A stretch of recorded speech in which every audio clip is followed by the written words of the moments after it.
Hello, hello, and welcome to the Borealis Experience. I'm your host, Aurora, and I'm very delighted to have Eric Winters with me today. We had a quick chat and got to know each other a little bit. And what strikes me is that Eric is working towards awakening and enlightenment and helping people to reconnect to their heart. The most important mission and vision that I heard from him today is to live an authentic life. That if we don't live authentically, we will regret it one day. And all too often, we are not aware that we are living a life to please other people or in order to belong to a certain group of people. And then at the end of the day, when life is over, we think about what we could have done. We think about our passions, our desires that we neglected in order to fit in order to not upset our dad or our mom. And it is a huge awakening to be aware of this. And I'm very excited to be talking about this with Eric. Would you like to invite us a little bit into your life, into your past, and how was your journey like? Were you always aware of your steps, of your choices, or did you make mistakes in the past and learn from them? When did your journey of awakening start? And we just go from there. My goodness, Aurora, hello from Sydney, Australia. How long do we have? Right, I'm going to try to keep this fairly condensed. Where did my journey of awakening start? I used to live in the UK. I grew up by the seaside in England, hunting for crabs and shrimps in rock pools. I had a very happy childhood, splashing around looking for wildlife. And ultimately, I went away from home, studied, and I thought I was going to be the next David Attenborough. There's a confession, Aurora. My mission as a child was to become the next person on TV talking about little animals scurrying around in the background and to speak in soft voices about the marvels of nature. And I still love nature today. I love immersing myself in the natural world and moving through it. But I'm not. You may not have seen me on any TV documentaries. Instead, what I found myself doing was moving into the world of IT. I became a computer consultant, and I was working in very high-pressure organizations. If you work in IT, there's generally an emergency happening. It's really one emergency after the other. So, for example, we might be managing the computer system that IBM uses to help Qantas to sell airline tickets. Now, when that system stops working, there's a lot of excitement in the office. There's a lot of phones start ringing because the fines are very, very high. So I worked in a lot of places where there's very, very high pressure. I worked in Munich for 3 years. I worked in Scotland for 8 years, the Abu Dhabi in the United Arab Emirates in the Middle East for 2 years, and in Australia. What I noticed was it was the same. It didn't matter which culture I was in. It didn't matter how intelligent and experienced people were. There were some leaders, when the pressure was on, would find the best in themselves. They could manage their minds under pressure. And not only could they get the best out of themselves, they could get the best out of others. And it was wonderful to watch. But there were other leaders just as clever, just as smart, just as experienced, who, when the pressure was on, would begin to panic a little, get a little anxious, as you might. But then they couldn't manage their experience, and they would, unfortunately, infect their teams with their worry, and everyone's performance would drop, and problems would take 7 or 8 times as long to solve. And I was curious. I thought, hang on, what's making the difference here? And I discovered there's a wonderful world of science. There's been a lot of research into how we can manage our minds under pressure. how we can do that, how we can get the best out of ourselves, how we can choose to show up as the kind of people we'd really like to be when things are tough. When things are easy, it's not so hard to make good decisions. But it's when we're all under pressure that when things are difficult, when there's been loss, when there's been disappointment, setback, betrayal, it's under those circumstances that all of us find it harder to make good choices. And I discovered, to my delight, that there's a lot of different strategies that people can use. And these are skills that we can all develop to get better at doing what's important, but hard. Doing what's important, but hard. And you were talking earlier on about authenticity. And this word is bandied around such a lot now. You've got to be authentic. You've got to be authentic. And it can kind of wash over you. But I'd suggest that there's actually nothing more important in life than authoring your own life. That's to say, developing the skills to decide what's important to you and authoring a life that's as close as it can be to that. I live in Australia, and a wonderful Australian palliative care nurse, Aurora, called Bronnie Ware, was taking care of people in the last few days and weeks of their lives. And she was with people, hundreds of people, during those last days. And throughout her work, she kept hearing the same lifetime regrets again and again as people confided in her and let her know what they really regretted. And Bronnie published a book called The Top 5 Regrets of the Dying. And the number one regret of the dying now directs my mission in life, because she heard this more often than anything else. I wish I'd had the courage to live a life true to myself and not the life that others expected of me. I wish I'd had the courage to live a life true to myself and not the life that others expected of me. It turns out that courage isn't something that we're born with and we've either got it or we haven't. It's something we do. It's something we do. It's an ability which every single one of us can get better at. We can get better at choosing to do the hard thing when it's important. And so what I do now is I go into organizations, small charities, big corporations, and I help professionals at all levels in organizations to develop mind skills, really, their mind skills, so that they can, one, identify what do they care about? You know, what's actually really important to them, not what their parents say, not what their culture says. And the culture has an awful lot to say about what people of a certain age, from a certain background, with a certain skin color, what they ought to aspire to. No. We try to tease that apart, the expectations of others, and identify, actually, what lights me up? What ignites me? What fuels me personally?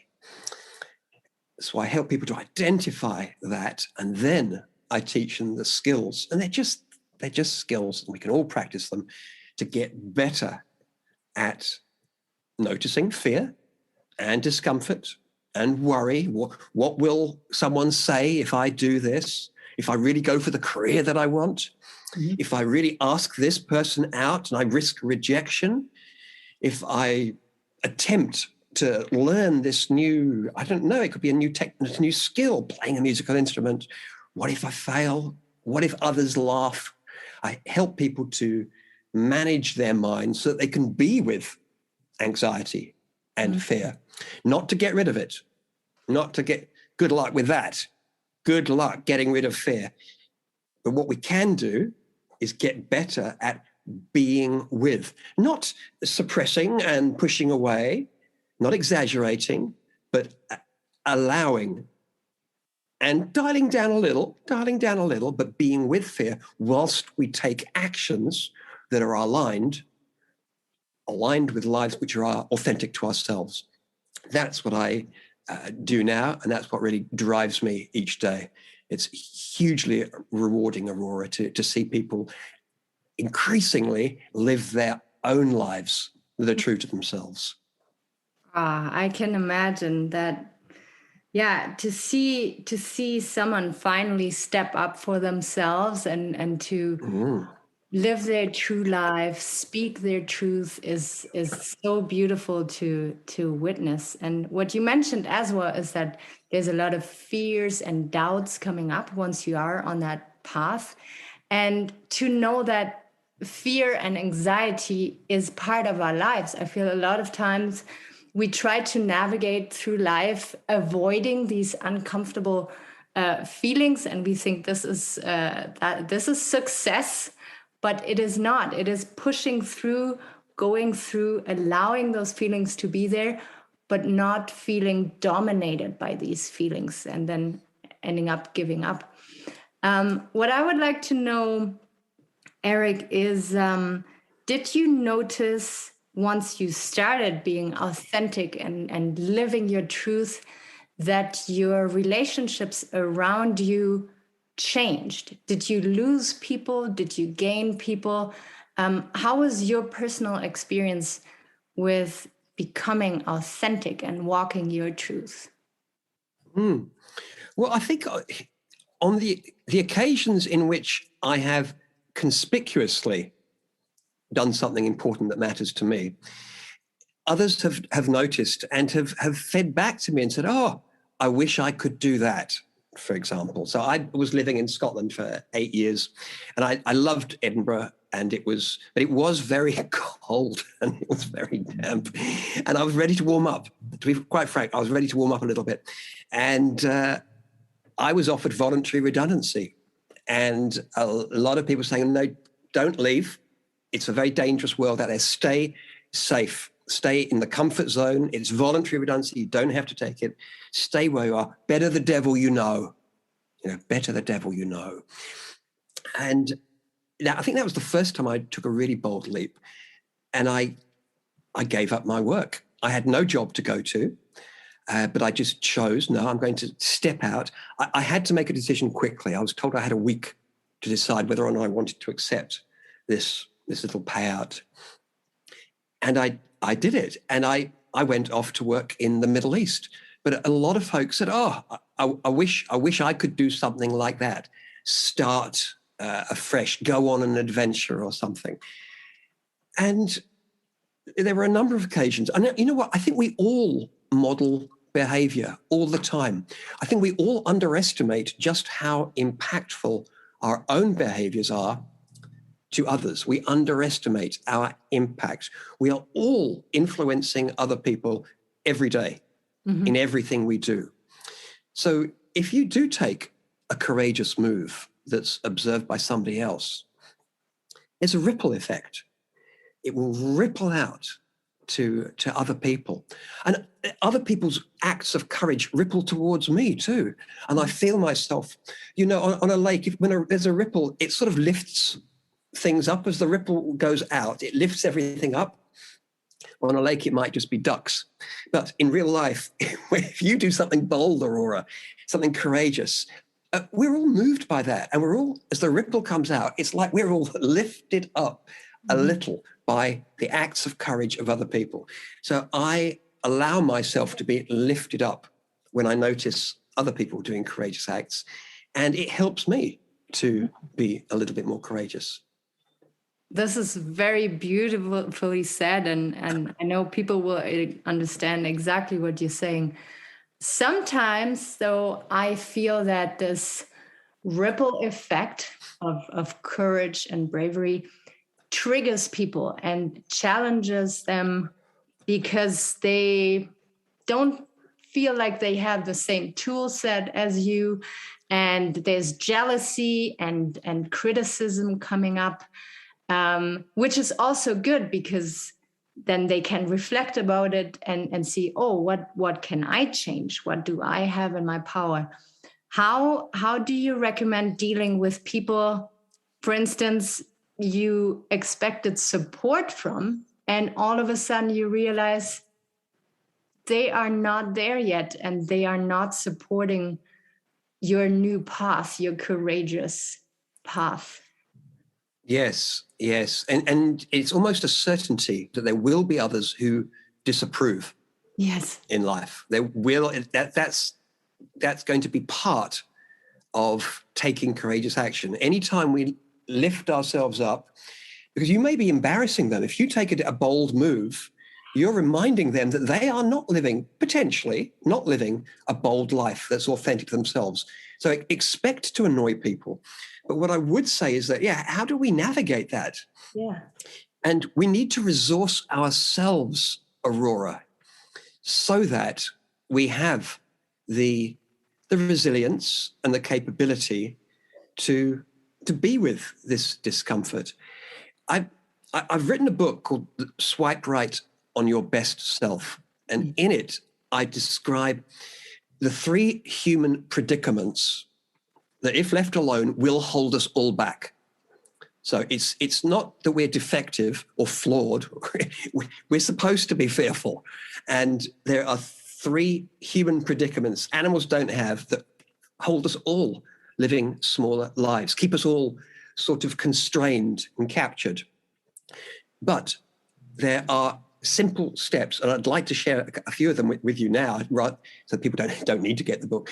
But there are 3 mindsets that, if we practice them, will enable us to be with disapproval of others and still be able to choose to do what matters. The first mindset that's so important to cultivate, let me just take a step back. All of us our courage is depleted by our culture. So it's my opinion that all of us live in a culture which is continually telling us that we are not enough. So if you look at advertising, what it's really saying is, look at this poster. Do you see how you're not popular enough? Do you see? Do you see how you're not attractive enough? Can you tell? You're not rich enough. Are you as rich and popular and as attractive? Do you have that car, that speedboat, whatever? This is how advertising works. It creates a sense of neediness and lack. So we get these messages. How often do you see an ad, Aurora? How often would you say in your life do you see an advert promoting something that you don't have? I would say I'm bombarded with those messages, and now social media makes it even worse. It is not like an ad, but it's other people, and this creates a gap between people as well, right? Because of comparison, yes, jealousy, and well, you're so right. I think it's almost like we're being machine gunned with advertising messages everywhere you place your eyes. If you go outside, there'll be adverts. If you turn on your computer, and your social media, yes, is not only saying, look at these things you don't have, but also look how much happier everybody else is. Yeah. You see, you're not happy enough. And you would be if you got our fragrance, everything would change. If you were to get the fragrance we're selling, then suddenly you would be, everything would be fine. And if it doesn't work initially, then you haven't bought enough of it. You need to redose. So the problem with all of this is, mentally, we get it. We know what advertising does. You look at it and you understand. But when we're exposed to advertising, our conscious mind understands what they're doing, but our unconscious mind believes it. It drinks it in. It's true. I'm not that attractive. Yeah, that does hurt a little bit. It would be nice to be more popular. It would be nice to have more money, to be more. So inevitably, we feel less. There's a solution to this, and there are no billboards advertising it because nobody makes money out of it. And this is ancient wisdom. The Stoics knew this 2,000 years ago. Epictetus said, if you'd like to be happy, learn to want what you already have. Learn to want what you already have. So I call this attitude defiant gratitude. It's defiant because the world is telling you You're not enough. You need to buy more. You need to be different. You're not enough as you are, not rich enough, popular enough, all the rest of it. So if we can appreciate what we do have in life, we're not saying I'm going to stop there, but if we can just value the things that we do have, the ability, I'm talking to you and you're around the other side of the planet, Aurora. We're talking in real time. It's easy to take miracles for granted, but we live in a miraculous age. I can get a book out of the library for nothing.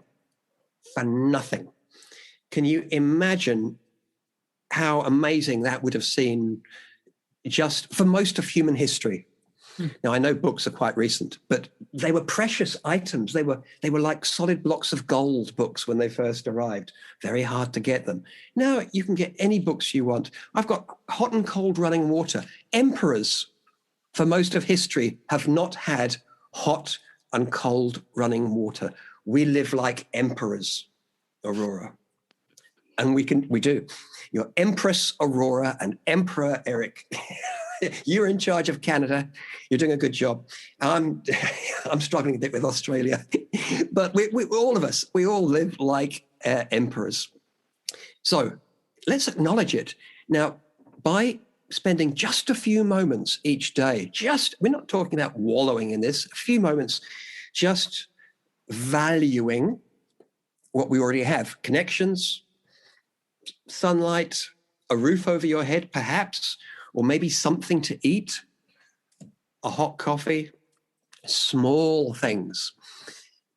Practicing gratitude for brief bursts actually emboldens us. We become emboldened. We're more capable to do what's difficult, even in the presence of potential disapproval or anxiety. So that's the number one attitude, defiant gratitude. Cultivate that. The second mindset, which I encourage people and show people how to develop, I don't just tell people go away and get defiant gratitude. We have a lot of exercises. But the second mindset that we practice developing, we get better at, is one of self-compassion.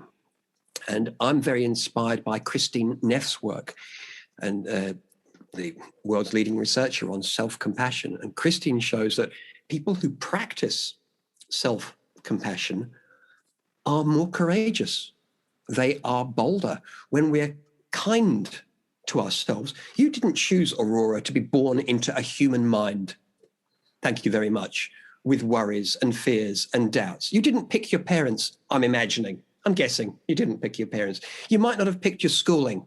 You know, an awful lot in life we didn't choose, but bang, here we are. Oh, look, I'm in a human body. It's got a human mind. It talks a lot. It's very, very worried. Here I am. You're entitled to have a little bit of self-kindness for your predicament of being in a human body. Now, this isn't the same as letting yourself off the hook and saying, oh, I'll just indulge myself in chocolate and alcohol. That's not very kind. That's not a very kind thing to do to yourself.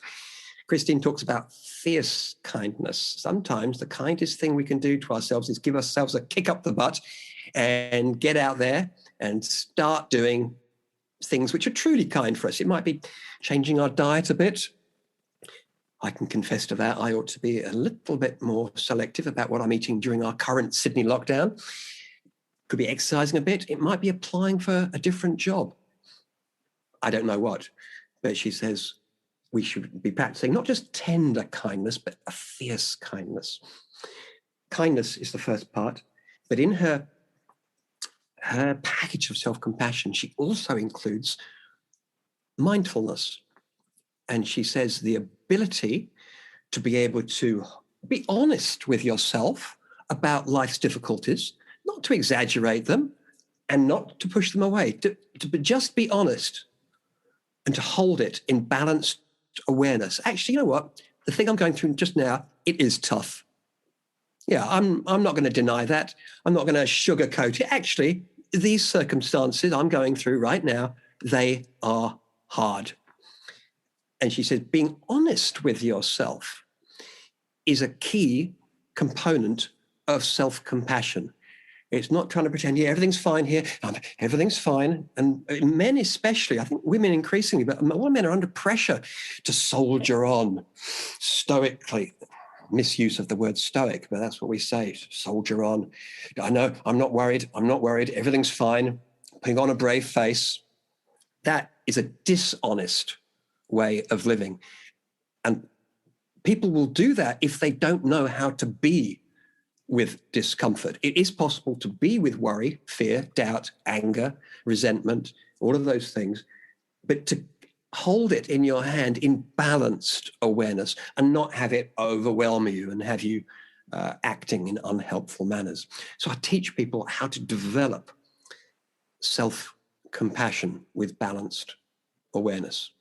And the final mindset that I help people to develop and show people how, and they do it in workshops, and they come back and they get better and better at this, is living with what I call courageous authenticity. So the first thing is they decide, what would a life that was more authentic to themselves look like? What would they be doing more of? What values would they be doing more of? Maybe they'd be doing more learning, or maybe they'd be taking care, or maybe they've been putting off painting in their lives. Maybe at their heart, their parents said they should be an accountant or a doctor and a lawyer, and a lot of parents do, and which is why a lot of students leave in the first, about 30% of doctors, I understand, only do it because their parents said they'd be really proud. We'd be so proud if you became a doctor. But it's not just medicine. A lot of people carve lives in order to please others without knowing it. So I help people to identify what would be a life that would be meaningful to you. And it might not include very much money. Actually, it might be, I just love to grow things. I adore growing things. I love using my hands. I love painting or pottery or showing people, guiding people through cities, showing them the history. I don't know, but I help people to identify what brings them alive, what helps them to experience more vitality. So that's the first part, knowing what. But the second part is the courageous part.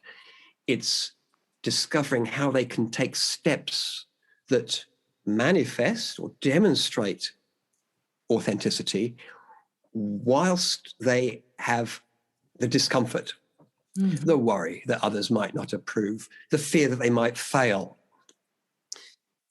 Failure is a terrible word. The fear that they might get feedback that they'd prefer not to have. Mm-hmm. And it's a set of skills, actually doing things with discomfort. A lot of us wait. I'm going to do that thing when I'm ready, they'll say. Aurora, I'm absolutely going to do this. I'm going to go for that career when I'm ready.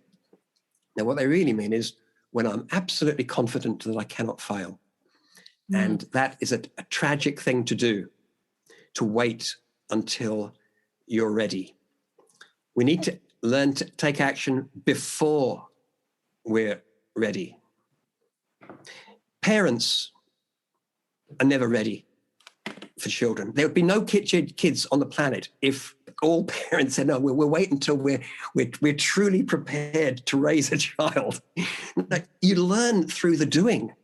Yeah. And most of life is like that. We actually get better by doing. Well, I like to say to people, I run workshops on how to write a book because I've written one. And the first thing I say, which alarms people, I say to everyone is, I need you all to know, it's really important, that you cannot write a book. None of you can write a book. But I say you don't have to. You don't have to. You just need to begin and get better. By the end, you will have written a book. But we learn to do things by going through them. Mm-hmm. Yeah, so that's the third mindset. So that's what I teach people to do.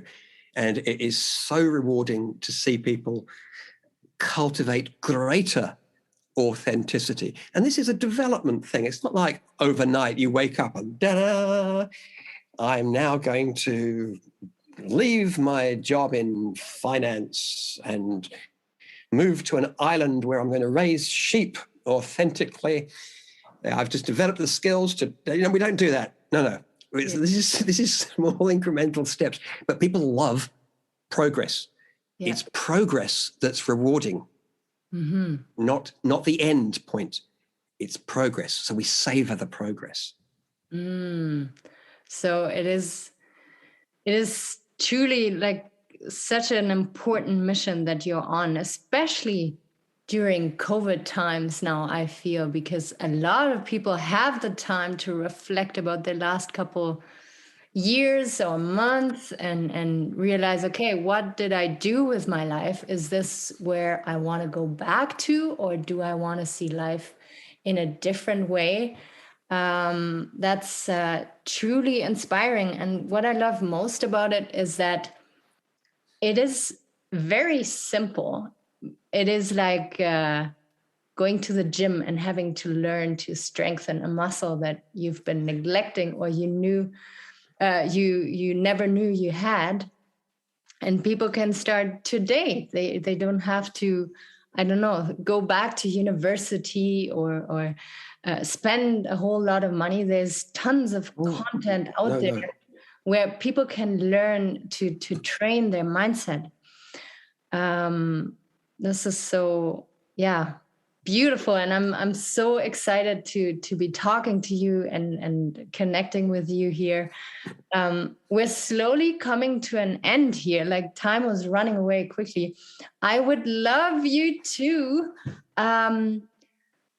talk a little bit more about your book. I want to put it in the show notes, but the title of your book is going to be speaking to a lot of millennials out there.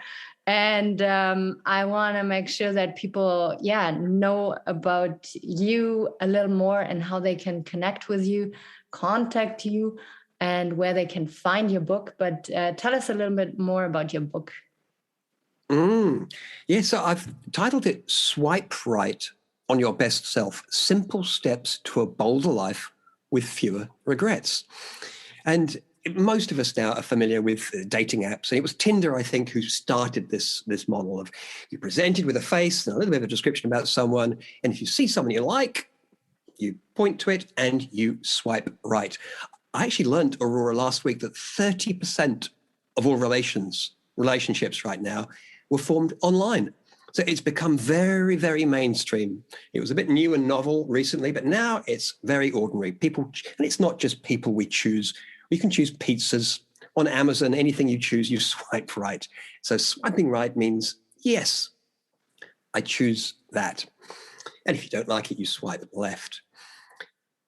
In life, we spend quite a lot of time thinking about the people we'd like to date, to live with, to be with. But there's a person that you spend even more time with than your dating partner. It's yourself. It's yourself. And what a lot of people don't realize is that actually we get to choose what kind of people we're going to show up as. We have choice points throughout our life. We get to decide, in this interaction with someone, how am I going to be? And we get to prioritize. Actually, I'm going to be considerate or thoughtful or caring, or I'll be persuasive, or I'll be encouraging. I don't know what. But different situations call for us to step up and demonstrate different skills. And it's a choice. It's a choice. So my book is about helping people to choose how they are going to be. We spend so much time thinking about what we're going to do. Oh, I've got to write this report. I've got to give this talk. I've got to send this blog post. We think about the task, but we don't think very much about the how we are going to be. So that's how the book got the title. That's what it's about. I'd like to reassure your listeners that actually you don't have to buy the book in order to find out if it's of interest to you.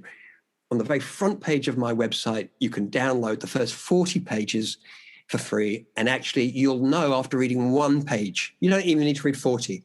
I promise you'll know after reading the first page if this is a book which is going to resonate for you. You'll be able to tell from my writing style. So the website is ericwinters.com.au. If your listeners, any of your listeners, I'm sure some of them are based in Australia, then yes, you can get the book. If you like it, you can get the book from me by ordering it from my website. You get a signed copy. But if not, if you're in Canada, if you're in Germany, if you're in the US, you can order it from all online booksellers. It's available everywhere in paper form and Kindle form. If people would like to stay in touch, I would love them to connect either on LinkedIn or on Facebook. All of my talks and workshops are described on my website, because this is something it's my mission now is to share the skills. Yes, they're in a book, but we don't actually develop skills by reading. We get a taste. Oh, I like the taste of that. We develop our skills by doing. And there are lots of exercises in the book so people can practice by themselves. But I do deliver talks and run workshops live online across the planet now, helping people to develop these skills. It doesn't matter where you are. We're wonderful to give a talk or run some workshops to an organization anywhere on the planet to help your people to live lives of greater, courageous authenticity. Such a beautiful ending to this episode. And thank you so much for providing all these contact possibilities that we have to keep in touch. And I'm very touched by how lively and enthusiastic you are about this topic around authenticity. It is truly important for people to reconnect to themselves and know that they have magical forces and potential roaming inside of themselves, and they just have to learn to let it out and see it themselves, not needing other people to give them approval or anything, but to see it themselves. Thank you so much from the bottom of my heart to be here, Eric. It's a pleasure, Aurora, and thank you for the work you do in spreading important messages to a very broad community. It's been my honor. Beautiful. Thank you so much.